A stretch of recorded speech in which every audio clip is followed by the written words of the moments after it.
Alright guys, so we are here recording this first feature match that we have. So this is the game 1. As you guys can see in the center of the map there, we have that G1 label, which is going to be obviously representative of this match.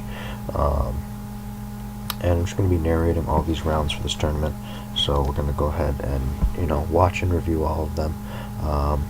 I was judging most of those feature matches, but so obviously I know kind of what happens, but I still kind of want to go over everything as we proceed through. So as we can see on the left, we have Martin playing Amazonas/Beast spam type deck, and then Quincy on the right, who is piloting Satellar Knights. Pretty interesting matchup. It was unfortunate for what happens, and I'll show you guys. You guys will obviously see as this video proceeds on as to what happens and goes wrong. But so we have Martin activating an Obedience Schooled, and he is summoning the Yoko Tuner, Amazonas Tiger, and then he is searching for a third target, which is going to be I think that's Tan for the beast guys. He's one of the raccoons. I just don't remember. I think it's Tan. Let me look it up. Yeah, it's baby raccoon Tan.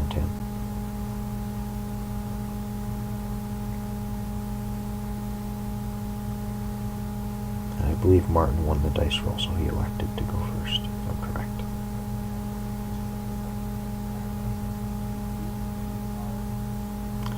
So he gets a tiger special summoned on board from the Obedience School, and then he gets the other tiger. I believe that's the effective tigers that you can special summon from hand. Alright, if an Amazonas monster is normal or special summoned to your field while this card is in your hand or graveyard, you can special summon this card. Okay, yes, he gets that as a special summon, and then he normal summons one of the mystical beasts, I think.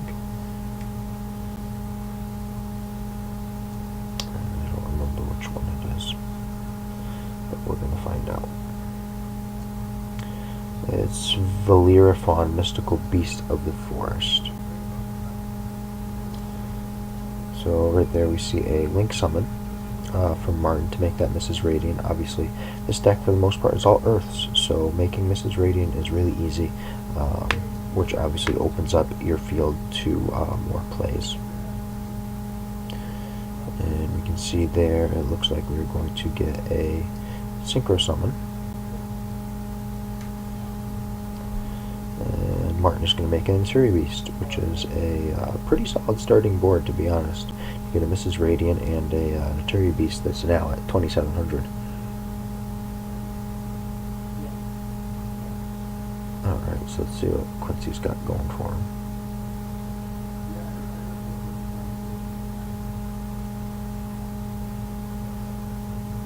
So it looks like 2 back row. And what else are we going to see? And there's a duality, which is going to be negated by the Notary Beast.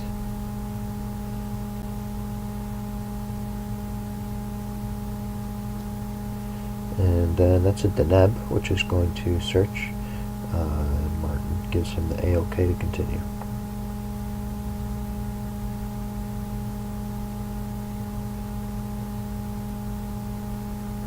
Looks like that's an Altair being added to hand.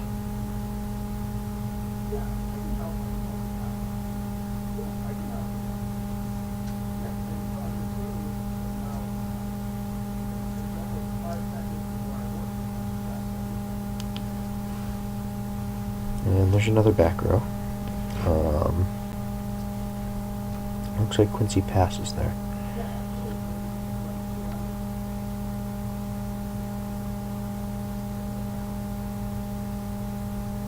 And I can't see what that is.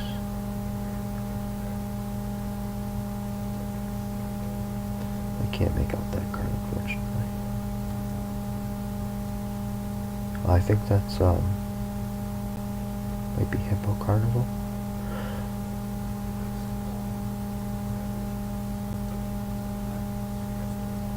Oh, and Martin is attempting to chain Materia Beast to negate the, I believe that's Satellars Skybridge, if I'm correct, which would let him shuffle the Deneb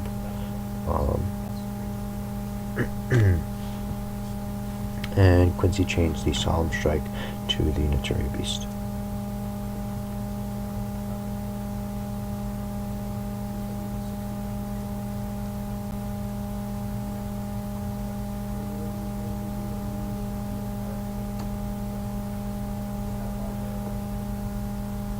And Quincy is going to, I think he summons Vega, if I'm correct.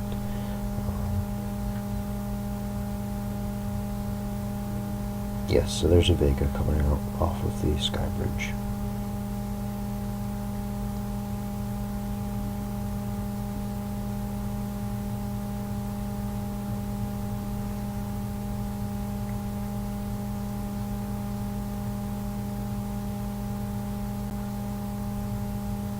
And he's special summoning the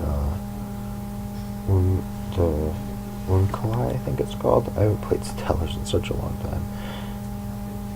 Let me look this up, because I'm so probably going to botch the name up.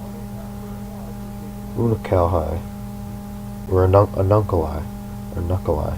I don't even remember how to say it. It's been such a long time since I played that deck, but he dumps the Deneb to the graveyard off the Satellar guy there. Which is the smart play, considering he does have an Altair in hand.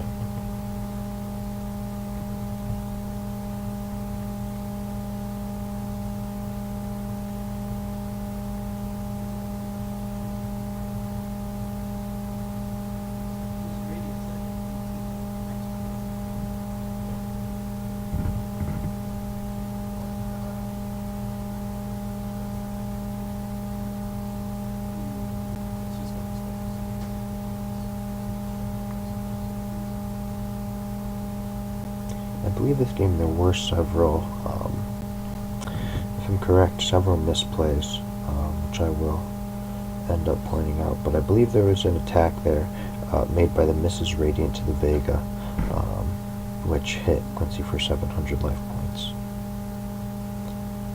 And now we see the Vega come down, and then the Altair off of the Vega, which will then get the Neb, and the Neb is going to search.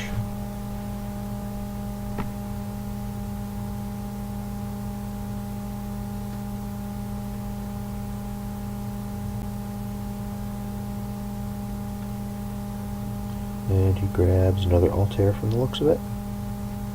And now this is kind of where the deck kind of starts to pick up. I believe Quincy does make a slight misplay here when he overlays. I think he overlays the incorrect materials, if I remember correctly. At least to make his following turns better. Yeah, he overlaid the Vega, and the Vega shouldn't have been overlaid, because he could have bounced it back to hand off of the Trigger, which would have gave him another 3 monsters in the following turn, obviously. But he gets Solemn Striked, and then there is a Nova popping up, which is going to let Quincy draw a card. And I believe I made a mistake there, and I told Martin to draw a card, because I hadn't seen Nova in such a long time. But we corrected it, and Martin put the proper card back. So that was all fine and good. It was a simple mistake, which was easily corrected. But I believe there is another point in which that Martin misplays with an activation of a spell card earlier on. I don't believe he resolves the Hippo Carnival, if I'm correct, which is unfortunate. But Quincy detaches to pitch the card in Martin's hand. And then I believe Quincy attacked for 2100. I won't have the life point markers up. I'm just going to go along with the game and remember to the best of my ability how it went. But he activated, I believe that's Tournamnt Genesis, the one that pops cards. This is all in Quincy's main phase now, because Martin just drew he drew a card, and I think he set the Book of Moon, and then he passed. And Quincy's misplay was that he could have flipped the the Teller Knight back up because it wasn't his main phase, but he normal summons Thunder King Ryo, which is pretty solid, you know, because now there's no searching that'll go on, and that's going to be obviously unfortunate for Martin, because the Amazon deck does like to do a good amount of searching.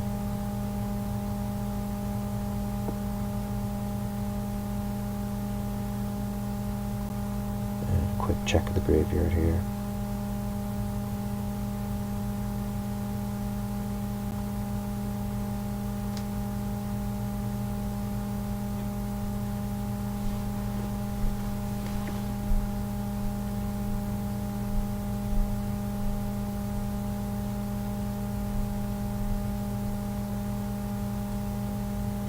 And there's a soul charge.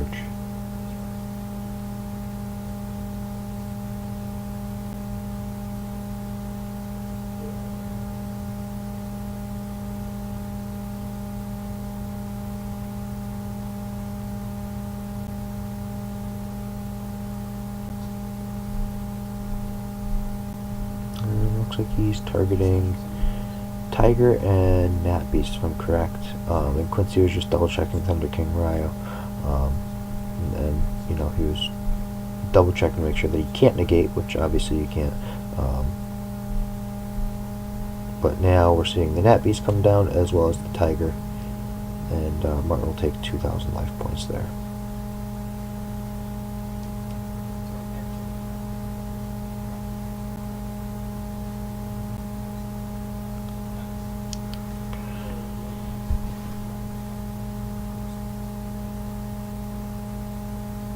And then obviously Martin gets to special summon the Tiger from his graveyard, because he did summon one off of the soul charge, which is pretty cool. It gives you a quick, easy overlay, which is pretty neat. But obviously Martin is dwindling down in life points here, so the recovery could be a little difficult, but we will obviously see what happens.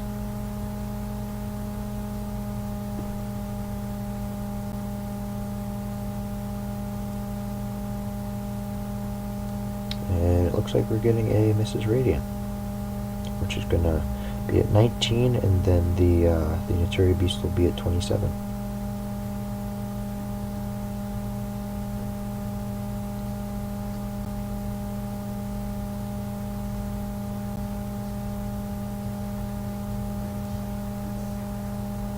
Looks like there was the crash there from the Thunder King, or I don't think it was a crash. No, it wasn't a crash. I'm sorry. He negated the Mrs. Radiant summon with the Thunder King.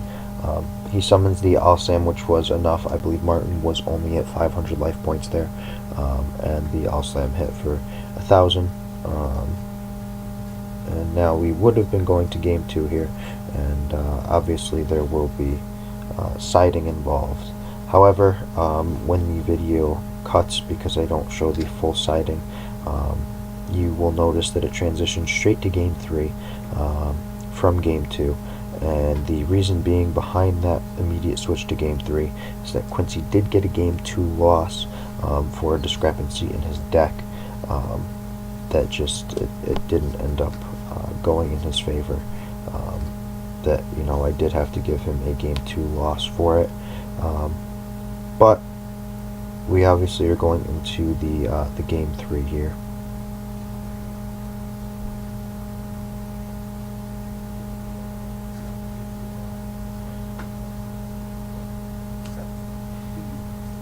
And I believe Martin is starting first, and that looks like either Obedience School or Amazon is the new spell. I think it's Obedience Schooled from the looks of it. Oh, there we go. I can just move that so I can see a little bit better. Yeah, it does look like Obedience Schooled.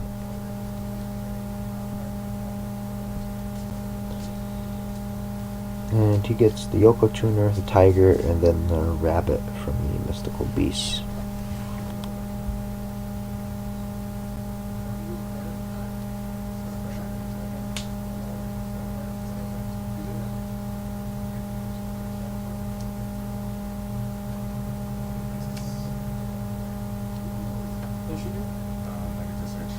And obviously the tiger looks like it was special summoned from hand, and then I believe that's one of the new Amazonas guys. I don't remember which one it's called. I'm not familiar with the new Amazonas guys, obviously I don't play that deck, but let me see what I can find. That one is called, oh, that's Amazonas Princess. Okay, so Amazonas Princess, let me just read this. This card's name becomes Amazonas Queen while on the field or in the graveyard. If this card is normal or special summoned, you can add one Amazonas spell / trap from your deck to your hand. You can only use this effect with Amazonas Princess once per turn. While this card declares an attack, when this card declares an attack, you can send one other card from your hand or field to the graveyard. Special summon one Amazonas monster from your deck in defense position, except Amazonas Princess. That's a pretty good card.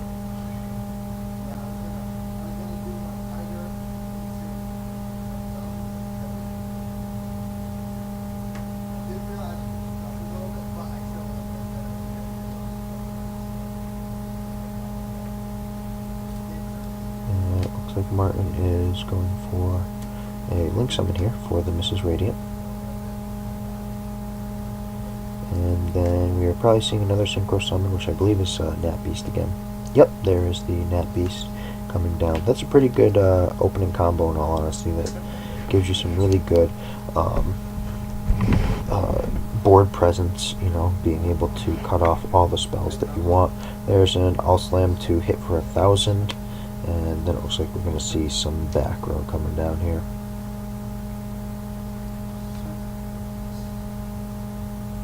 I know I saw Quincy did have a duality in his hand, but I'm not sure what else was there.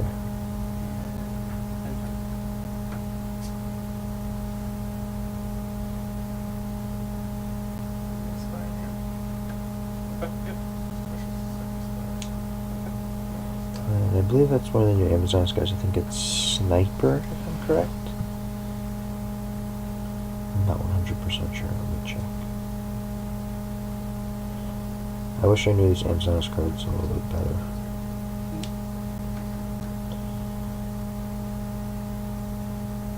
But I believe that one came from the new set. I believe it's from Circuit Break. And I can't even find it. I'm looking it up here, but I'm pretty sure it's there. And then it's Amazonas Sniper, if I'm remembering right. But I haven't really bought too much of the new set yet. I don't feel like buying sealed product. I never have good luck with it.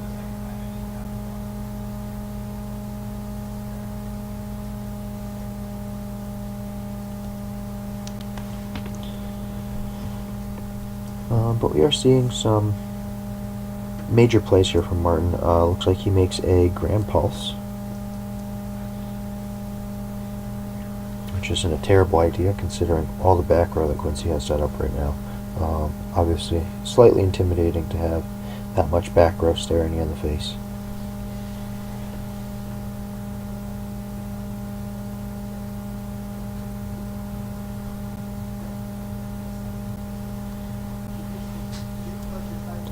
And looks like Martin's going to possibly attempt to activate the Grand Pulse here. I think he's contemplating it, but he's not sure.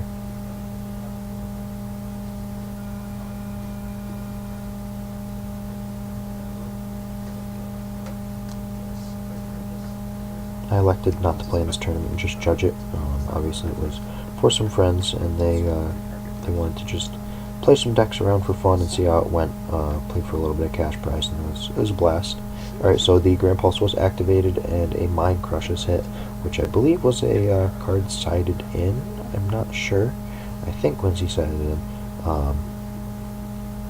But, you know, Mind Crush obviously is a pretty solid card in this format, just about every format, because, you know, realistically it just does some wild and crazy stuff. And there is the activation of Pianissimo, and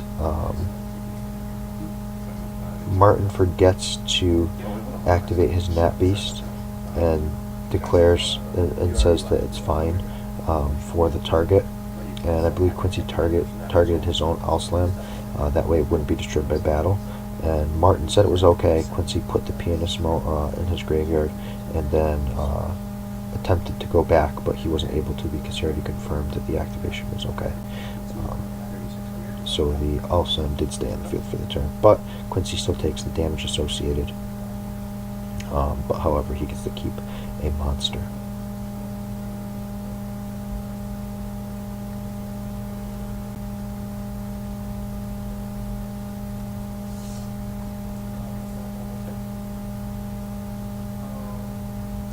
And it looks like there is an Altair coming down and an overlay.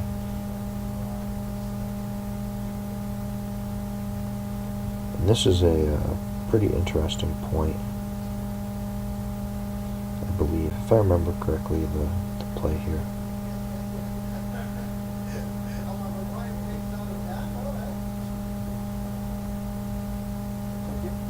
Yes, he makes the Utopia, but you'd think he'd go for lightning, but he makes something actually a lot cooler, which I did not expect to see. Quite the interesting tech choice. And I believe Quincy's right hand is on his hand currently. And Martin attempts to activate Grand Pulse, which doesn't work because he would have had to have a Super Quanto Blue layer on there, so I corrected that for him. That way he didn't make the, or attempt to make the illegal activation. So that was given back, and I think a warning was issued. But obviously nothing major.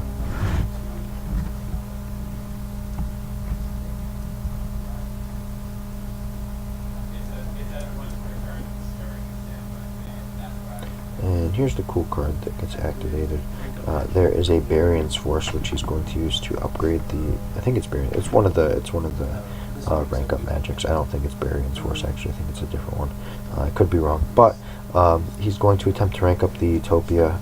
Quincy was attempted to be countered by Martin Century Beast, which Quincy then countered back with a Solemn Strike, paying 1,500 life points. Currently, you're at 21. So the rank up still happens, and I don't know the name of this Utopia guy, but he's pretty decent. I know he might be like Hope or something like that, like Utopia Ray of Hope or something. I'm gonna look it up right now because I know he's. So it's number C39 Utopia Ray V, and I didn't know like what this guy's effect does, but he's actually pretty good. So it says when this card in its owner's possession is destroyed by an opponent's card, either a battle or card effect, you can detach one Xyz monster in your graveyard, return that target to the extra deck. If this card has a Utopia monster as an Xyz material against its effect, once per turn you can detach one material from this card, target one monster your opponent controls, destroy that monster, and if you do, inflict damage to your opponent equal to the destroyed monster's attack on the field. So I believe he detaches one of the Satellar guys here, and I think he pops the Grand Pulse, if I'm correct. I don't remember 100%. Does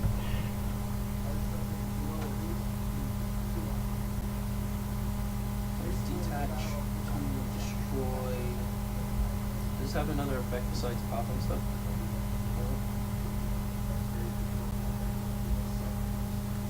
Detach to destroy this. Yes, so he does pop the Grand Pulse. I don't think he was able to clear the Grand Pulse through battling because I think the Grand Pulse's defense was too high.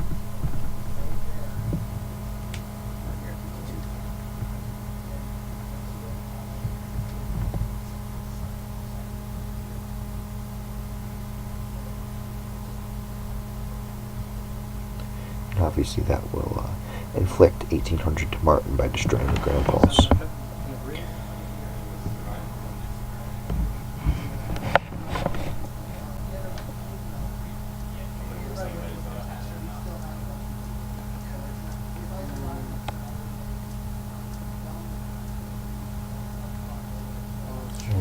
Quincy enters his battle phase here and chooses to attack Mrs. Radiant, and I think Utopia, the Ray V, has 2,600, so I believe I double-checked its attack and its effect there. So he believe I inflicted 700 life points through that attack. Yep. But still he got to clear the Grand Pulse, as well as the Mrs. Radiant, which is pretty important. Obviously, Martin gets to add back from his graveyard because the Mrs. Radiant was destroyed.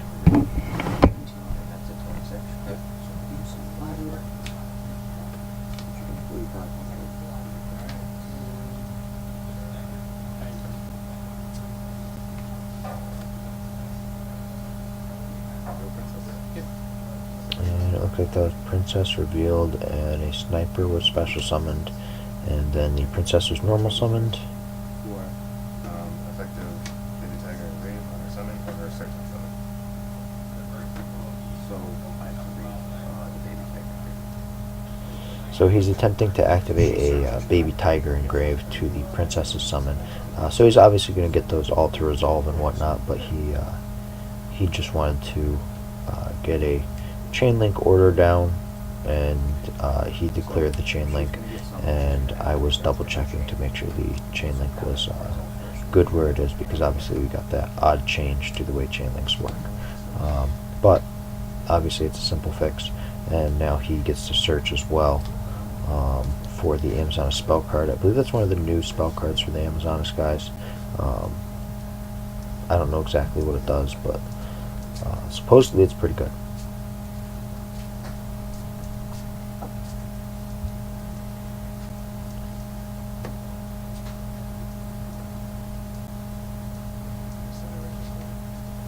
And there's one back row set there.